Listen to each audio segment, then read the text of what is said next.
Welcome. In this quick and easy tutorial, I'll be showing you how to see your download history on Google Play Store. Alright, if you find this video helpful, please leave a like and subscribe to the channel for more such tutorials. Now first up, go ahead and find your Google Play Store, tap on it to open it up, and once done, just go ahead over to the top right, tap on your profile like so, and then once done, go ahead and tap on Manage Apps and Device.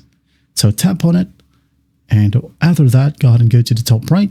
In this tab, you have Manage, okay? Tap on Manage, and in here, as you can see, we have here the apps that is currently installed to this device. Also, when you go ahead and tap on this filter, okay, you can go ahead and check per size, least used, most used, just like so. All right. Also, you have updates available right here. And as you can see, you can just easily click on all of the apps right here that I need to update. Okay. That once done, tap on update right here at the top. Also, you have games right here and archived.